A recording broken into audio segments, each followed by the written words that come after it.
na kami. Opo. Yan, magandang tanghali mga ka-joiners. Nandito tayo ngayon sa Tanghalang Pasigueño. City State ni Mayor Vico Soto.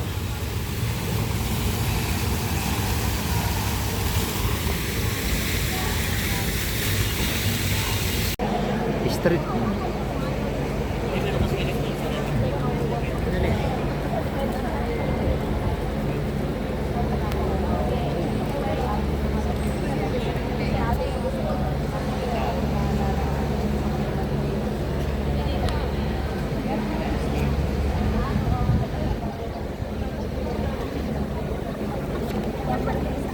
Everyone, and welcome to the 2025 State of the City Address of the Honorable Mayor Victor Regis N. Soto. To officially start this afternoon session of the 12th Pasig City Council, may I invite everyone to please rise as we acknowledge the presence of its member, PC P. Costillas.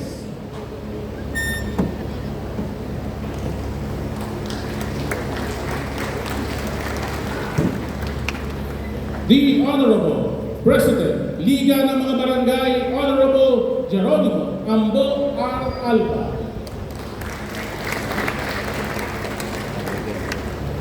From District 2, the Honorable Ryan R. Enriquez. The Honorable Ronald Alan Boydie M. Raimundo.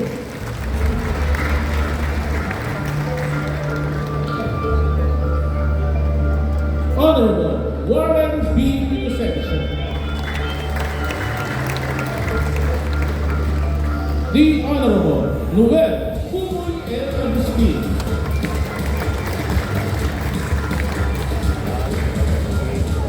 The Honorable Mario Rosario Maro M. Martinez.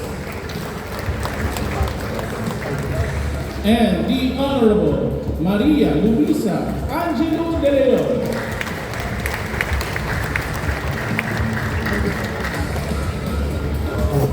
From District 1, the Honorable Paul Angelo Coach Paul Sedoga. The Honorable Roderick Mario Eric U. Gonzalez.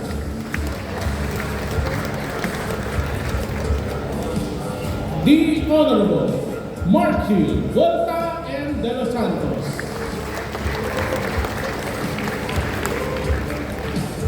The Honorable Paul Roman Cao C. Santiago.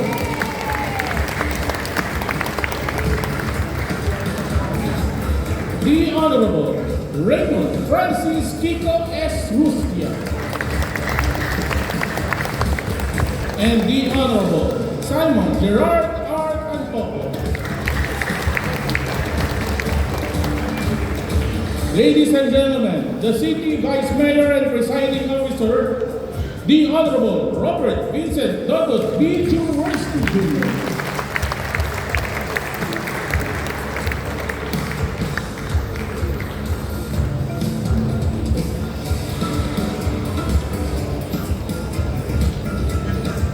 Ladies and gentlemen, please remain standing for the entrance of callers.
Good afternoon, Honorable Vice Mayor David Jaworski, and member of the 12th Sangguniang. Please remain standing for the invocation to be led by the Coro Pasigueño and the Pasig City Symphony Band.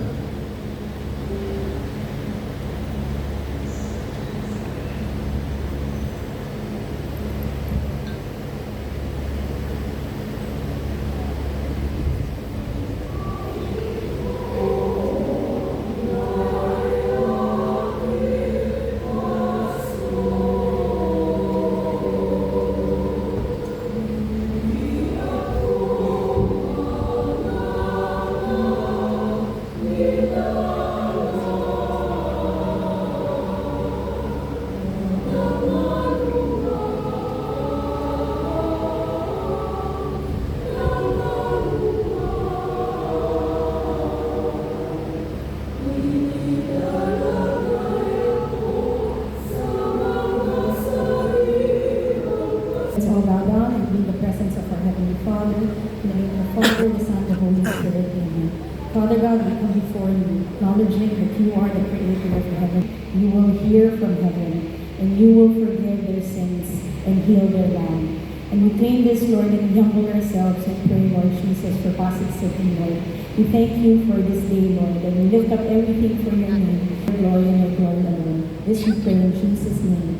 Amen and amen. In the name of the Father, the Son, and the Holy Spirit. Amen. Please remain standing for the national anthem, followed by the March ng Pasig to be led by the Pasig City Symphony Band and the Coro Pasigueño.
Nandiyan po siyempre ang ating dating magiting, no?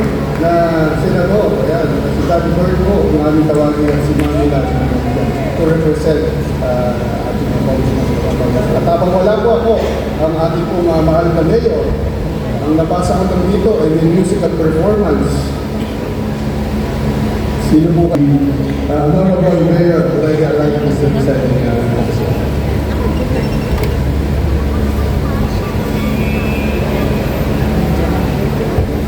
ladies and gentlemen, announcing the arrival of our Honorable Mayor, Mayor Victor Ma Regis Soto.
Pico.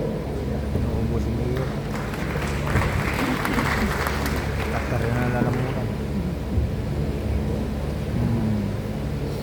Magandang hapon po sa ating lahat. Hayaan niyo po akong ipakilala ang ating susunod na tagapagsalita. Isa siyang inspirasyon ng marami lalo na ng mga kabataan pagdating sa tamang pamamahala. Mula sa pagsubok ng pandemya nung siya'y nag-uumpisa pa lamang hanggang sa mga sunod-sunod na sakunang ating nararanasan ngayon sa iba't ibang bahagi ng bansa, pinakita niya ang puso niya maglingkod at tumulong hindi lamang dito sa atin, kundi sa buong inang bayan.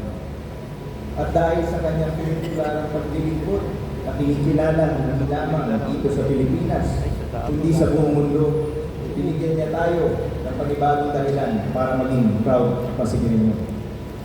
Para ibigay po ang kanyang pang-pitong State of the City Address, bigyan po natin na mainit na pagtanggap ang ating mahal na punong lungsod, Mayor Vico Soto.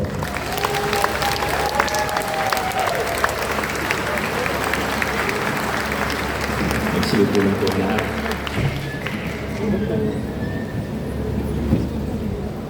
Isang mapagpalang araw sa ating lahat. Good afternoon, everyone. Nasa likod, tulog na po ba kayo? Tulog na daw. Una po, ako'y papasalamat sa ating sangguniang panlungsod sa pangunguna ng ating butihing Vice Mayor Dodot Jaworski. Maraming salamat po, mga konsi.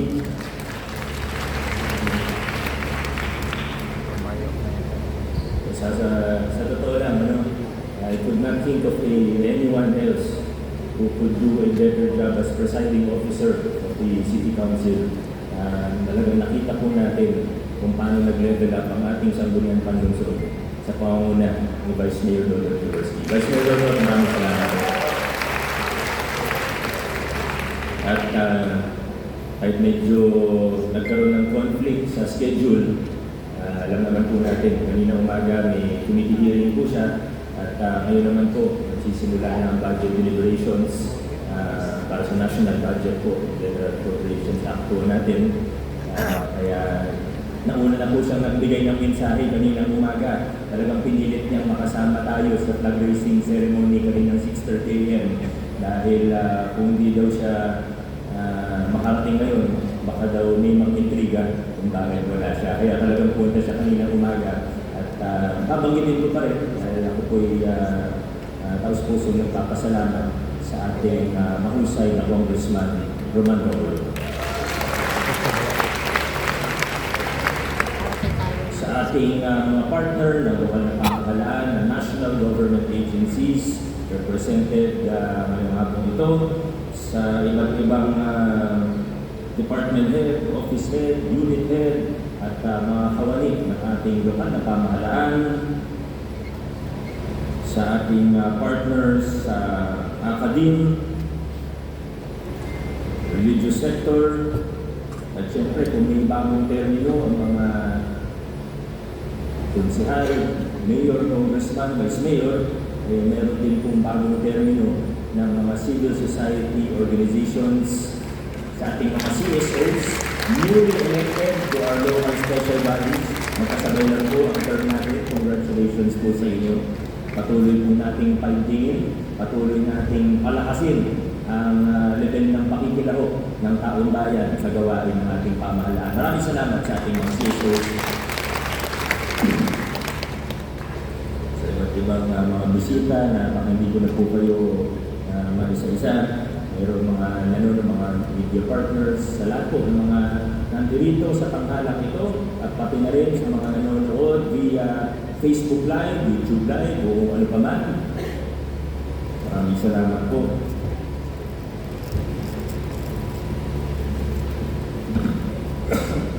po. Noong 2019, dahil alam ng karamihan na halos lahat na nandito po sa tanghalan, sinimulan po natin ang isang journey tungo sa mas mabuting pamamahala. Naglinis tayo ng pamahalaan, nagreforma tayo ng procurement. Long story short na po, hindi ko na po masyado ilidetalye. Alam niyo na naman po kung ano ang nangyari. Alam niyo po kung ano yung mga napagtagumpayan natin, mga dating sinasabi na imposible, ginawa natin imposible at pilit natin nakamit dito sa ating lungsod. Ngayon po, 2025, fast forward 6 years later, mula 2019, nandito na po tayo. pareho pa rin ang ating mission.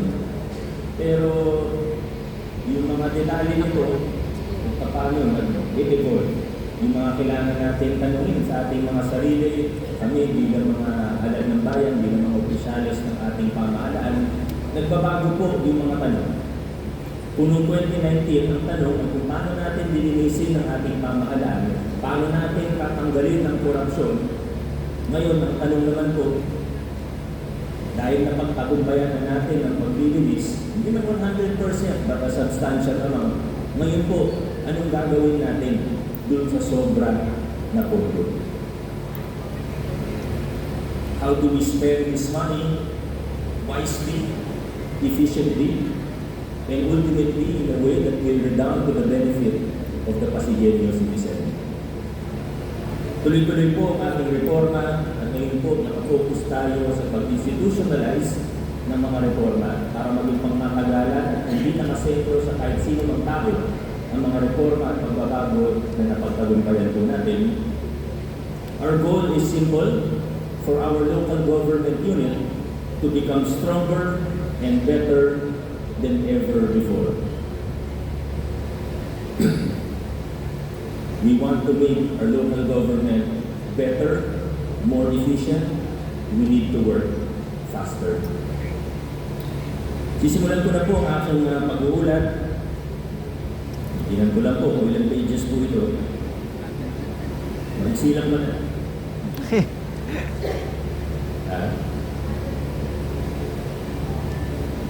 624 letters, 624 letters. Mas maiksi po ito kasi last year. Medyo seryoso lang po, alam naman yung bandang gitna. Medyo seryoso. Yung mga nasa likod ay okay lang po, hindi po ako ma-open. Kung pumigit muna kayo, huwag lang po kayo iyon. Economic development and better revenue generation performance. Medyo may echo po, sounds. Still focusing on the ease of doing business to make it easier for business. Philippine Chamber of Commerce and Industry para sa most business-friendly, highly urbanized city. Tuloy-tuloy po ang support na natin, hindi lang sa malalaking negosyante, pero hindi lalo na sa ating mga micro, small, and medium enterprises, yung tapat loan sa tulong ng ating City Council. Sa lahat naman po ng sasabihin ko, sa tulong po ng City Council, pinaasan po natin yung mga loan sa ilalim ng tapat. Tuloy-tuloy po ang empowerment natin sa maliliit na negosyante. 23 million na po ang na-disperse natin, more than 2,300 loans. Tuloy-tuloy din po ang pag-promote natin ng mga produkto Pasigueño gaya ng nabanggit ni Vice Mayor Dodo kanina lang. Mga kooperatiba po natin sa pamamagitan o sa tulong ng ating Co-op Development Office at ng ating Co-op Council, we have seen commendable growth of our cooperative sector. Pasig CDO has the highest number of compliant cooperatives among those in the national capital region for this calendar year. Hirap mo po dito sa microphone na ito, hindi makaiwas. Revenue generation efficiency, mahalaga po ito. 2024, we once again achieved significant financial growth. Total operating income po natin is 17.2 billion pesos, reflecting 10.96, almost 11% growth. Kung na po gumagana yung PowerPoint sa likod po. Kita nyo naman po, yung ating isa-isa rin yung mga numbers na yan. Ang gusto ko lang po ipunto dito, ang ating local tax revenues, local sources of income, showed robust growth, underscoring the city's self-reliance, growing by 11.48%. Sa buong Pilipinas, tayo po ang number 2 LGU pagdating sa ratio of local source revenues to total operating income. Sinabi po total operating income, yan po yung kasama na yung national tax allotment po natin. So 84.74% po, number 2 po tayo dito. At nagawa po natin ito nang hindi tayo nagtataas ng kahit 1% sa mga buwis po sa lokal na pamahalaan. We did not raise the rates of business taxes. We did not raise the rates of real property taxes for yung pamilya. And I would like to take this opportunity today to commit once again to the people of Pasig that in the last 1,000 days ko po bilang mayor, in our last 1,000 days, hindi pa rin po tayo magtataas ng RPT or business tax. Yung sa Amilyar, dahil sa RP Bara, para sa mga nakakaalam, maaaring magtaas tayo ng dito, mag-assess natin, baka magbago yung assessment natin. Pero kung bababa tayo ng rates, para ganun pa rin po yung babayaran ng ating mga taxpayers. Yung sabi ko rin, unaan ko lang po para hindi po magpanik ang mga babayan ng buwis. Sabihin na assess value, biglang tumaas. Bababaan po natin yung assessment rates para relax lang po tayo. Hindi na natin binabayaran natin. Ang tuloy na nakaupo banda dito, mga kasindero po ito. Kaya ano po talaga yung unang tinatanong niya. We're also pursuing various tax cases para sa mga ito yung mas mayayaman, na ayaw magbayad ng tamang buwis. Hindi na natin kailangan magbanggit ng pangalan. Kilala nyo na po kung sino yung number 1 dito. Administrative remedy of garnishment for the first time in our city's history. Sinubukan po natin gawin. We have exercised administrative remedy of garnishment for the first time pursuant to the collective efforts of the City Treasurer's Office, Admin Office, and other offices for the collection of delinquent local business taxes due to the city. Doon nung sinubukan natin, hindi ganun karami yung pera na sa loob ng bank accounts. Siguro, less than 100 billion yung naabutan natin so far. Nag-garnish po natin sa bangko. Billion kasi yung utang, pero at least, so okay na sa zero. Tapos ipag-pursue natin yung kaso. Pag nakolekta po natin yung mga utang sa atin, mga ninakaw sa atin, tayo, gano'n ba? Yung kasunod na building natin para sa City Hall compound, dun pa lang sa uncollected taxes, pag nakolekta natin, yun na po yung gagamitin natin. Yun po yung ilalim natin para po.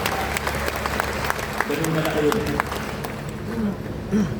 Next, competent and capable human resources. The lifeblood of any organization, HR.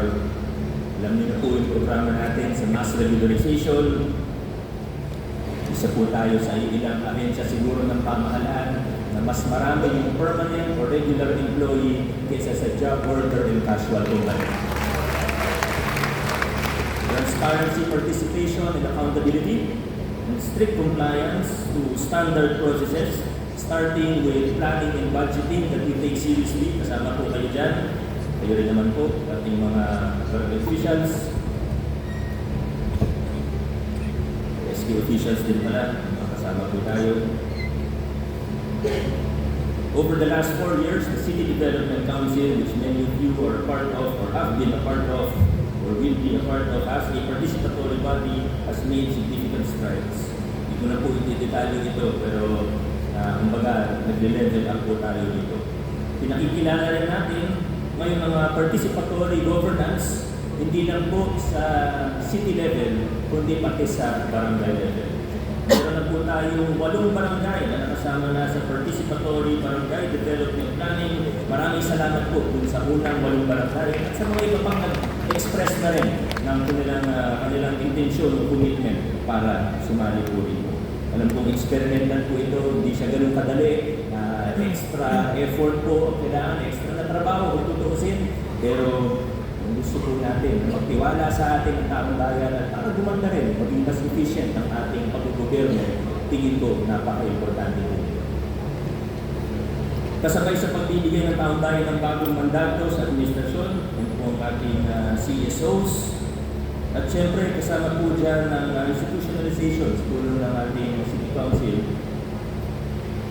ng accreditation process and selection of CSO representatives to the local special bodies. Next, institutional integrity.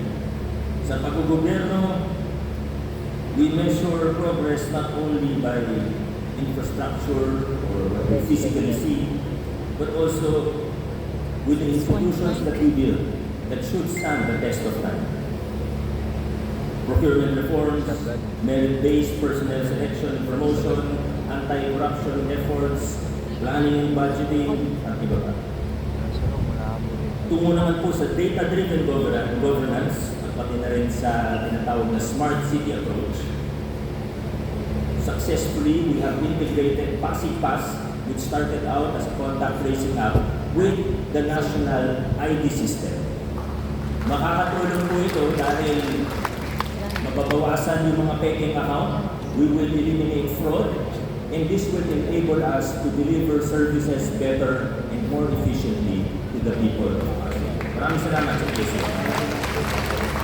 Sa ngayon, nasa 105,000 Pasigueños na po ang may verified account. Ibig sabihin, sigurado na po ang account na ito, nakalink sa national ID, hihikayan ko po ang lahat, ang mga barangay captain po natin, barangay officials, iparegister na po natin ang lahat ng ating mga constituents at sa mga nanonood. Gawin niyo na po ito para makakuha po kayo ng pangasukan dito natin. Hindi na pangasukan dito, pero sa lahat ng servisyo, i-integrate na po natin ito. Different sectors, better services for Pasigueños of all sectors, product of strong fundamentals as we have discussed earlier, social services and inclusive development. Para sa senior citizens, nauna po sila. Natuwa po si Councilor Eddie kung naman po ang senior citizens. Siyempre, nandiyan po ang local senior pension na padagdag ang bilang ng mga beneficiaryo. Nasa 23,810 na po ang pabilang sa LSP. Yung expansion, para sa mga nagtatanong, para dun sa 4,000 and below na SSS, inaantay lang po natin yung MOA sa SSS para sigurado po na tama yung mga deklarasyon, tama po yung kung sino yung dapat mabigyan.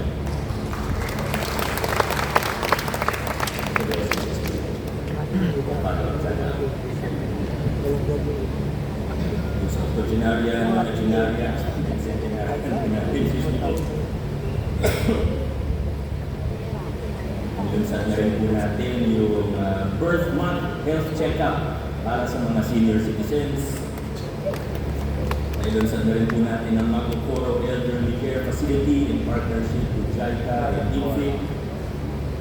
Para naman po sa persons with disabilities, meron tayong MOA with the Pediatricians Educational Development Support Group ng Medical City para sa developmental assessments ng mga indigent, ng mga kabataan na may disabilities at para sa iba pang talagang ito yung nakita nating challenge natin.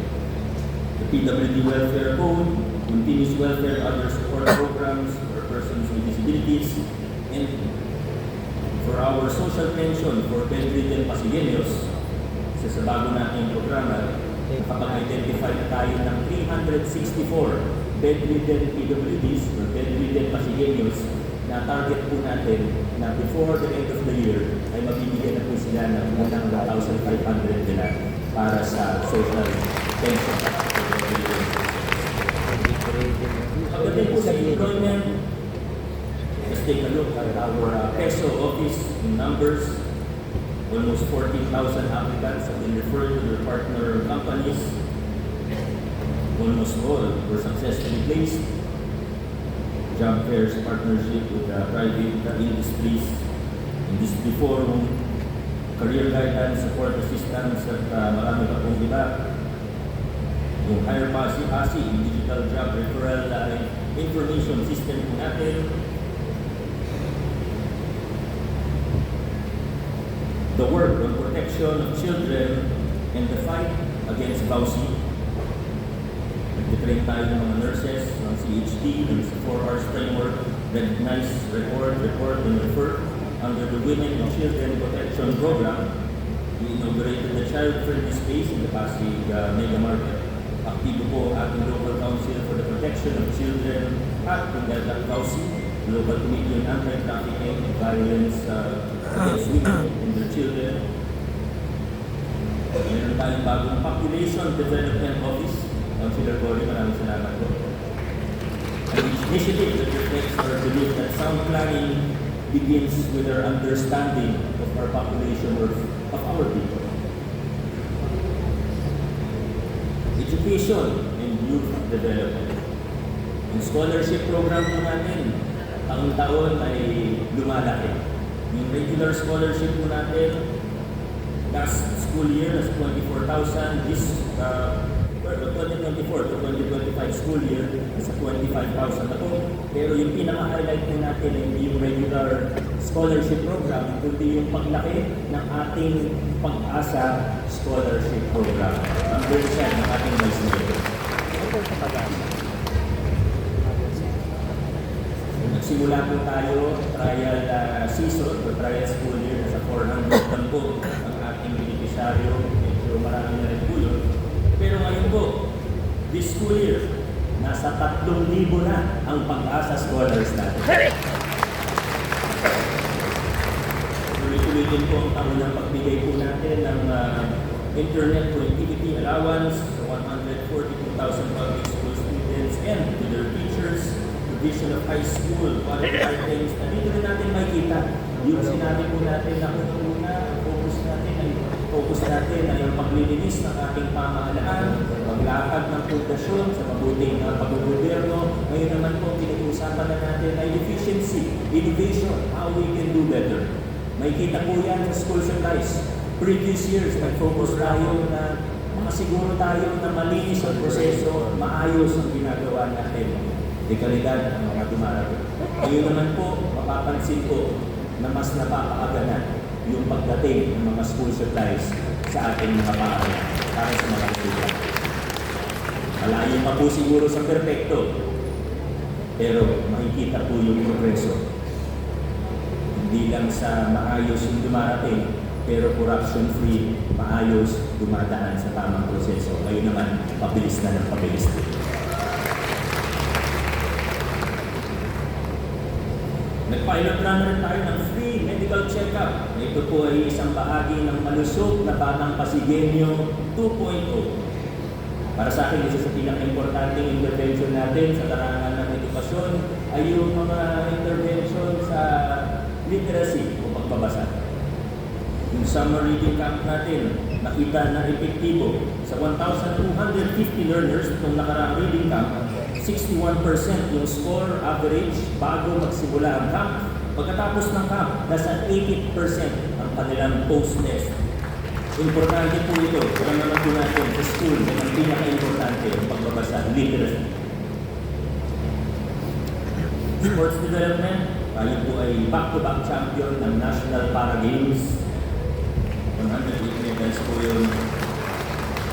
Noong nakaraang Batang Pinoy National Championships, tayo po ay naka 276 medals at kinilala bilang best performing local government unit. At tuloy-tuloy po ang grassroots program natin, hindi lang sports ang pinag-uusapan dito, kundi character development. Kaya na makikita sa Sports Summit, Pasig Olympics at iba pa. Good luck po sa mga delegasyon natin para sa Batang Pinoy 2025. I know you will make us proud once again. Sa ating pamantasan ng lungsod ng Pasig o sa ating pinampamantasan sa PLM, patuloy ang pagpapataas ng kalidad ng edukasyon sa ating pamantasan. All 12 academic programs of the PLP have received their certificates of program compliance from CHED. Congratulations, PLP. Marami rin tayo ito pang sa tutong ng haba ng listahan nila ng accomplishment. Pero siguro dalawang highlight na lang sa nursing. Yung sa 50 to 99 examinees category, dahil 100% po tayo, number 1 tayo. College education, maganda rin po ang pinakita sa 100 to 299 examinees sa category, tayo po ay top 6 with a 93% passing rate. Nalalakas din natin ang ating ECCD program, lalo na ng mga bago batas ni Congressman. Implement na po natin. Gumawa tayo with private child development CDCs, child development centers, at meron din tayo mga financial assistance to children enrolled in accredited private learning institutions. Youth development. Dito po ang ating mga SK, pamumunan ni SK Fedpres, Casey Castillas. We support our youth leaders so that they will be able to lead with integrity. Sa ating mga SK officials, alam kong hindi madali. Usap tayo nung nakaraan. Mabait siya.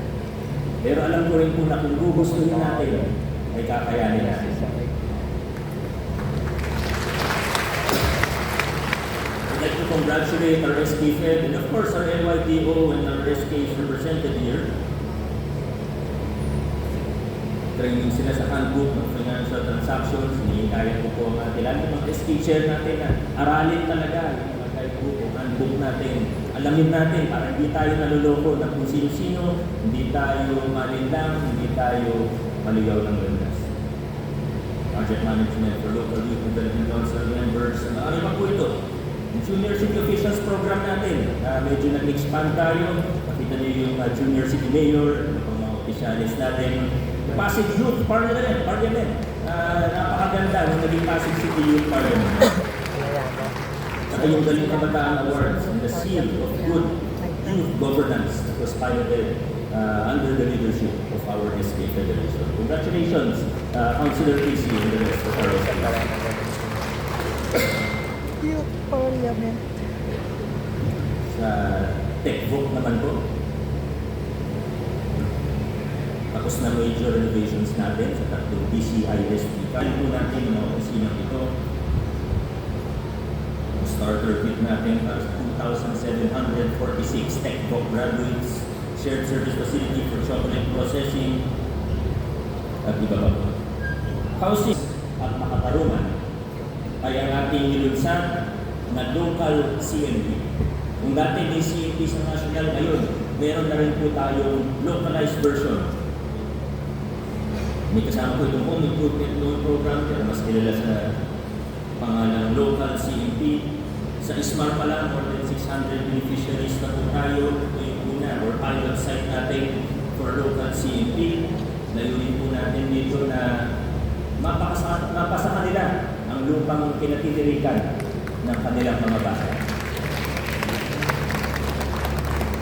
May mga problema po tayo, gaya ng sa resettlement, kalawaan pa rin po, gaya ng pinangako natin, tapos ng ISMAR, tututukan na po natin ng resettlement. Sa ngayon po, nag-award na tayo ng 200 Certificate of Transfer of Ownership. Ito po yung, sa totoo, panahon pa ni Mayor Carucho, panahon ni Mayor Raimundo, pero sa tagal ng panahon, medyo gumulo. Hindi lang sa resettlement po ito, no? Pero marami pa po ito. Ito na lang po siguro isa sa pinakamalaking yung pinakamalaki, ito na yung gagamitin ko na halimbawa. Sa resettlement, award na tayo sa 200, sila yung mga fully paid na. At pinoproseso na rin natin yung 700 pa. Bale, higit kumulang sa 1,000 beneficiaryo din po ito. Itong nakaraang linggo lamang, ginawad din natin ng certificate as beneficiary sa 76 na residente ng Villa Antonio sa Barangay Bambang naman. Iba pang mga lugar, baka yung iba, ano yung sa amin? Basta nausap na po tayo, nausap na kayo ng puso, ng land management, sigurado po, nasikaso na namin ito. Pati yung mga ibang pa-survey, mga kailangan na survey, sinasagot na rin ito sa tulong ng ating engineering department ng lokal na pamahalaan para hindi na sila pumastos pa. Yung construction sa ating city housing, tuloy-tuloy po. Meron sa tamang bangka, para sa Masyado floodway po natin.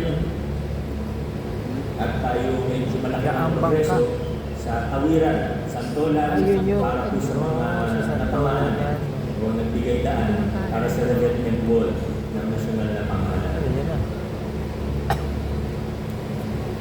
Sa Bliss 1 to 7 naman, existing housing sites, mahigit kalahati sa mga beneficiaryo, nasa 3,000 awardees po ito para sa payaman ng lahat. Sila po yung may kalahati po dun sa 3,000. Ay may atrasadong more than 5 months yata. O tama, may atrasadong bayad lampas sa 5 buwan sa ating pag-aay sa pamamagitan ng ating restructuring of amortization program sa bisa ng Ordinance number 60 series of 2024. Bibigyan po natin sila ng grace period. Isa po itong pulisiya na makatarungan pero makatakot. Bibigyan natin sila ng pagkakataon at isa sa salient features ng ordinansa na ito ay kung wala talaga, kung kapusparan talaga, wala talagang pera ang isang pamilya, meron po tayong work for pay program. Tingin ko isa ito sa groundbreaking na naipasa ang sanggunian natin sa tulong ng puso. Serbisyo pangkalusugan tungo sa universal healthcare, serbisyo pangkalusugan na abot kaya ng bawat isang mamamayan alinsunod sa Universal Healthcare Act. Tuloy-tuloy po ang ating trabaho para sa mas accessible health services mula sa ating mga pasilidad. Sa PCHH, alam po natin ang problema, alam po natin napupuno, lalo na ang emergency room. Natapos na po natin yung waiting area sa ER at yung extension po ay matatapos sa taong malapit na naman, ilang buwan na lang po sa 2026, matatapos na rin po ang ating ER extension. Siyempre, tuloy po ang tulong pinansyal natin sa mga pasyente ng ating dalawang ospital sa PCGH na mula January to September na ng taong ito. Bukod sa mga iba pang tulong ng nasyonal na pamahalaan, tayo po ay nakapagbigay ng 163 million worth in medical assistance sa ating PCGH at sa kabilang hospital naman po sa Pasig po Medical Center. Nasa 66 million naman po sa Pasig po Medical Center natin. Gusto ko na rin po po yung pagkakataon para i-congratulate ang PCGH. Sila po ay kinilala bilang top referring hospital para sa organ donation ng NPTI at nagkaroon po sila ng award for championing renal healthcare. Yung mega dialysis center naman natin ay kinilala ng DILG sa pamamagitan ng Subaybayani Award for exemplary practices. Sabi po sa akin ng ating partner ng PTP, sa Mega Dialysis Center, ito daw po currently ang dialysis center sa buong Pilipinas na may pinakamaraming bilang ng operating dialysis machines. Dito rin po ang mga tulong natin sa mga senior citizen at iba pa, gaya ng rescue individuals, ambulant food vendors, first-time job seekers, yung mga x-ray, 13,000 po tayo, nagiging x-ray, ultrasound, yung mammography, nasa halos 3,000 examinations din po. At meron din po tayo medical assistance na tulong ng ating Vice Mayor ng City Council sa Rizal Medical Center para sa emergent patients. Health personnel, tuloy-tuloy ang training natin, pati hiring, regularization ng ating mga healthcare personnel. May 59 po tayo bagong Pasig health, pero muli po, pinapaalala ko sa HR at sa CHD, ang target po natin ay 1:1,000 population. Ibig sabihin, 1 Pasig health aid for every 1,000 Pasigueños. Para talagang kilala nila, mga nasasakupan nila, mas makakapag-ikot sila ng maluwag, mas madali, pati yung mga follow-up, check-up, mas madali po natin gagawin, mas efficient ang ating mga health aid. Tuloy-tuloy po tayo magtatrabaho hanggang maabot natin yan. Tungo rin sa universal healthcare. 1 Pasig health aid is to 1,000 Pasigueños. Marami pa po yung ibang training na po dito, hindi lang sa Pasig health aid, pero sa ibang personnel po natin. Marami sa mga programa ng health, sa totoo, hindi natin nababanggit pag state of the city address. Yung credit po natin sa mga field programs, yung mga ginagawa natin sa 20 days, geriatric care, hospice home care, yung sa NCD, at communicable diseases po natin, yung 3 additional insulin sites po natin sa kinibuhatan ng bunga at karangalan, para dun sa nangailangan ng insulin, national tuberculosis control, sa sanitation, nutrition, pero yung sanitation and nutrition, kailangan po ng special mention. Saan ba ang mga doktor natin? Na low sugar? Ano? Yung sanitation po natin, nakita natin ang kanilang napakagandang programa para sa mga ambulant vendors. Sa ngayon po, nasa 1,089 na po ang ating ambulant vendors ng health ID. At least mas safe din para sa mga bumibili at yung mga street natin. Sa nutrition, natanggap po natin sa City Nutrition Office and City Nutrition Committee po natin ang Best LGU in Nutrition Governance, Best LGU in Infant and Young Child Feeding Program, and Best LGU in Nutrition Promotion for Behavioral Change. Nakuha din natin ang Green Banner Seal of Compliance Award for 2024 at wala po siguro si Ma'am Jenny dito pero baka nanonood po siya sa Facebook Live. Most Outstanding City Nutrition Action Officer 2024 si Ma'am Jenny dito. We are truly many steps closer to achieving our goal and our mission of fully localizing universal healthcare in the city of Pasig.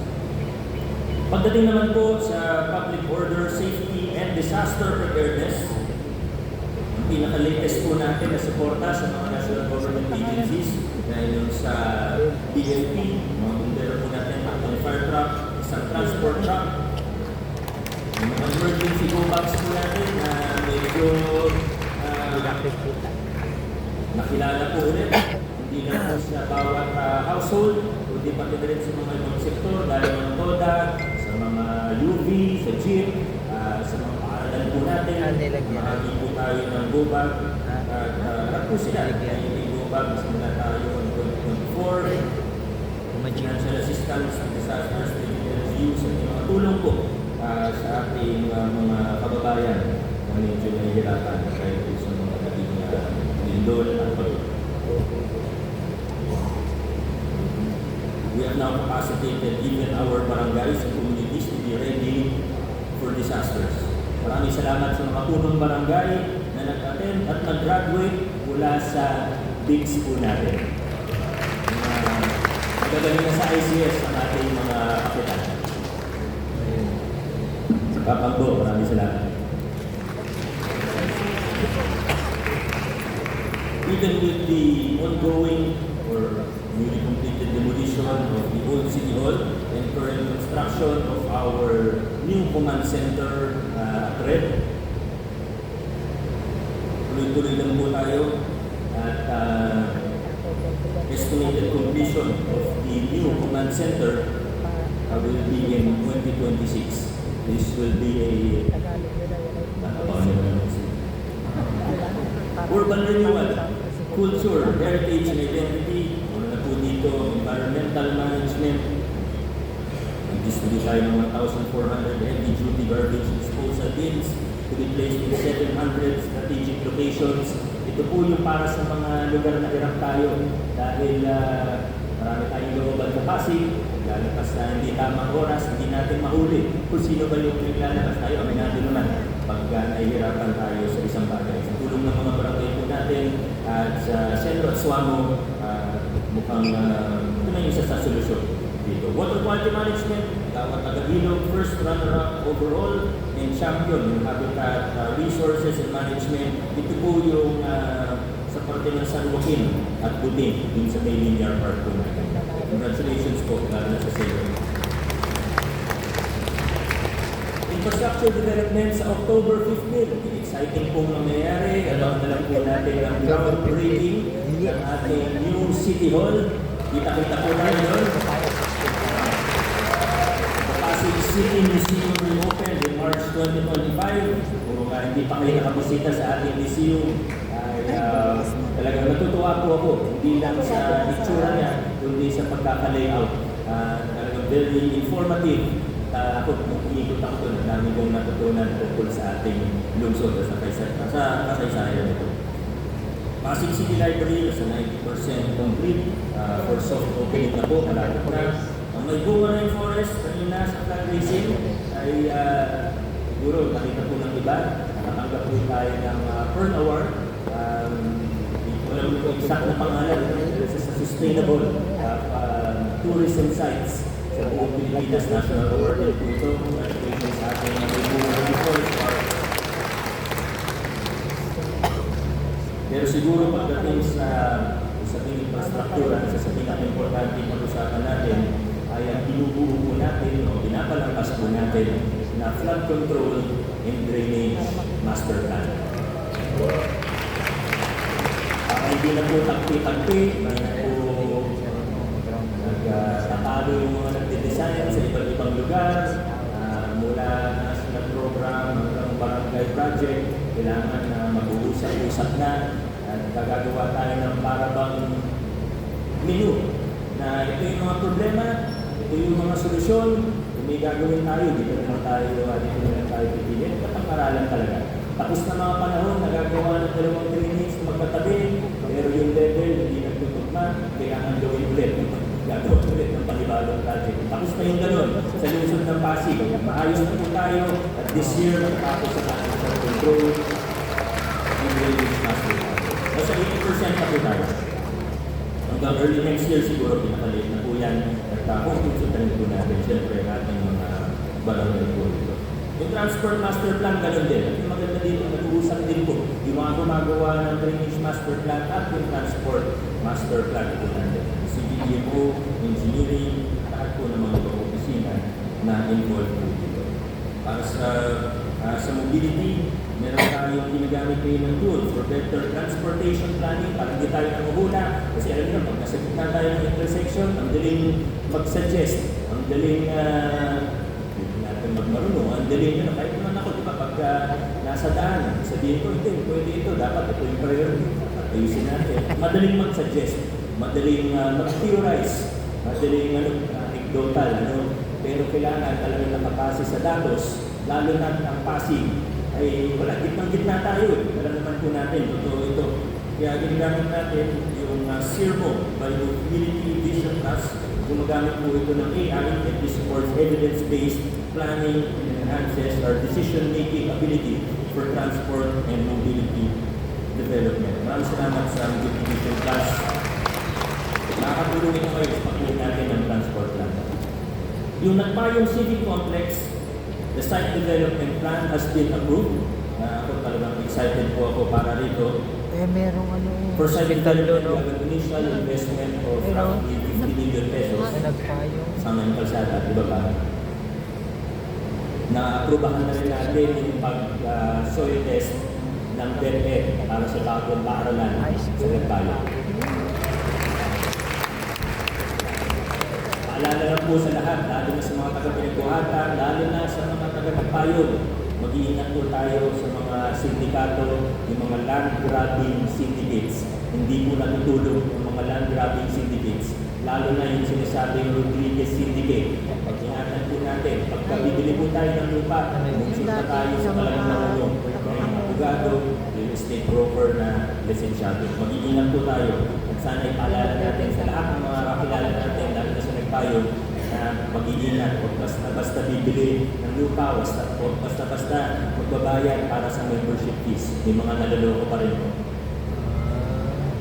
Sa Anti-Urban Blight Operations with Miraldo, maraming salamat sa mga residente sa kanilang pasensya dahil minsan napuputulan sila ng telco pansamantala, pero kailangan kong gawin, hindi, forever na ganyan ang ating mga wire, or spaghetti po ang ating mga wire. Nakapag-clearing na tayo ng 28,800 linear meters of spaghetti wires. Ganun po marami yun. At marami pa po na kailangan na ayusin pa. Sa mga drainage roads po natin, new drainage lines completed 13,718 meters or more than 13 kilometers. Length, lagi normal naman yan. Asphalted roads, Kung nakapag-asphalt overlay tayo, more than 3 kilometers, 3,298 meters po ito. Yung maintenance, 6,700 meters or more than 6 kilometers. And plastic markings on the tuloy. Ipa-flash na lang po sa likod ko yung mga listahan ng mga hindi yata kompletong listahan nito, pero pasensyahan nyo po ilan sa mga highlight lang ng ating engineering department. Meron po dito budget message. Ito ba saan ito? Naligaw pa lang sila. Mga konsi, meron po akong budget message sa inyo. Basahin nyo na lang po para okay lang. Mga konsi, basahin ninyo ha. Pagka nag-breakfast tayo sa Lunes, may exam si Vice kung binasa na talaga.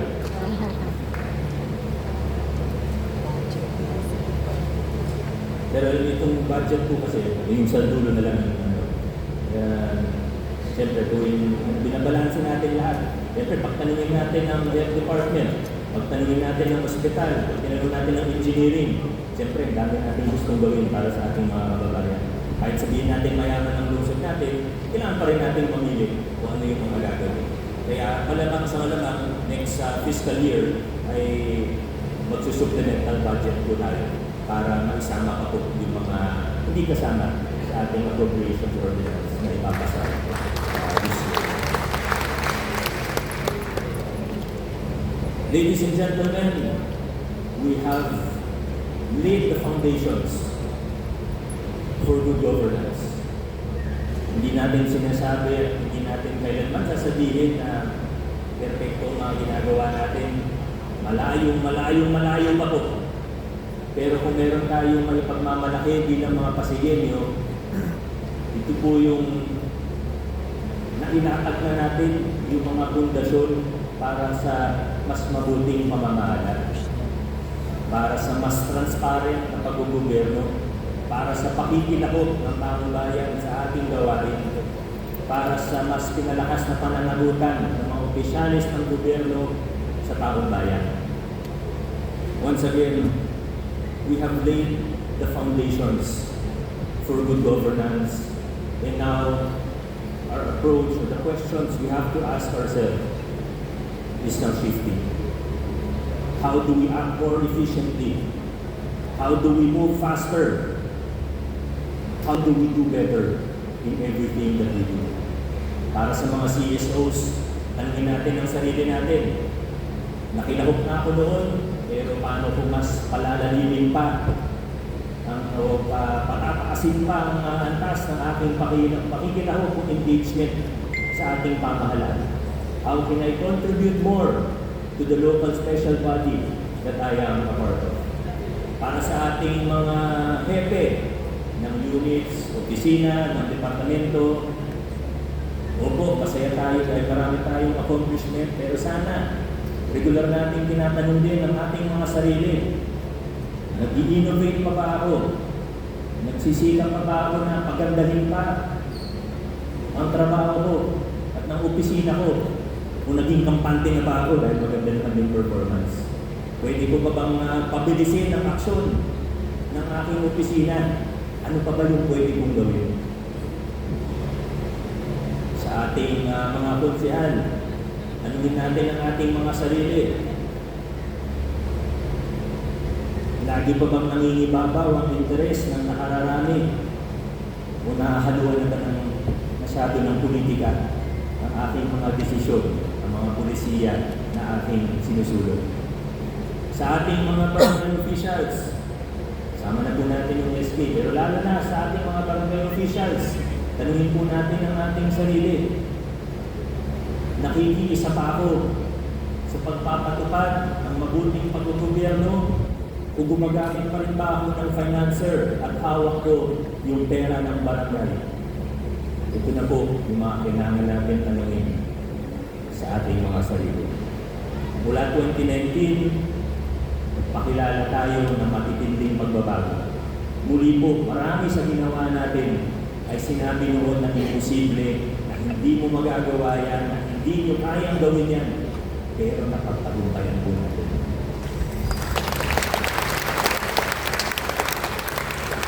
Hindi naging madali. Tinaya natin, buhay natin mismo. Pero aminin ko na sa paglilinis natin ng ating pamahalaan, nakafocus tayo sa ating city government, lokal na pamahalaan, pamahalaang lungsod, hindi natin masyado natutukan ang ating mga pamahalaang barangay.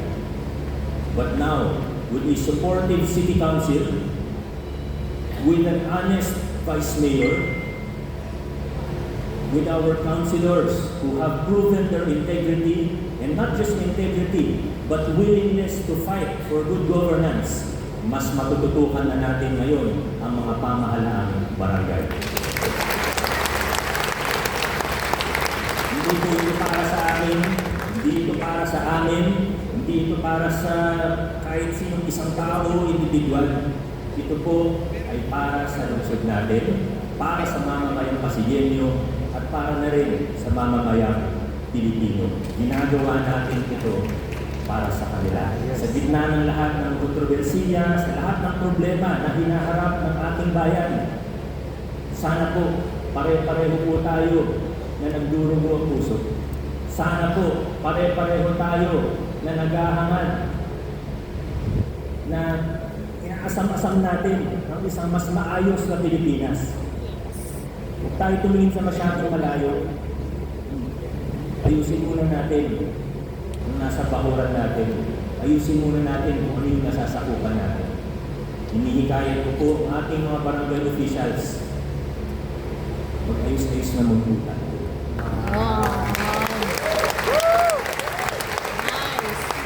Hindi ko po nilalahat.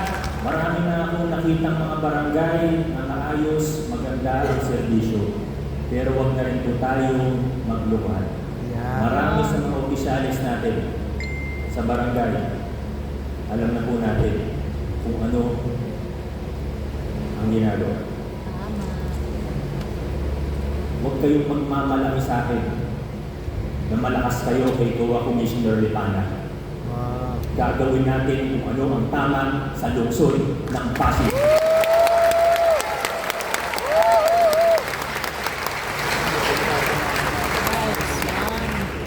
Akala niyo, hindi ko alam. Mga sinasabi ng ilang kay Commissioner dahil yung tao niya, siya yung nagpa-finance.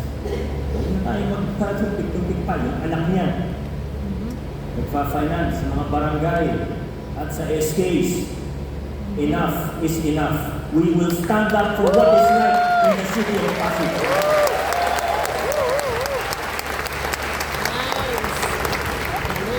Mga kaibigan, nailatag na po natin ang pundasyon para sa mabuting pag-gobyerno sa lungsod ng Pasig.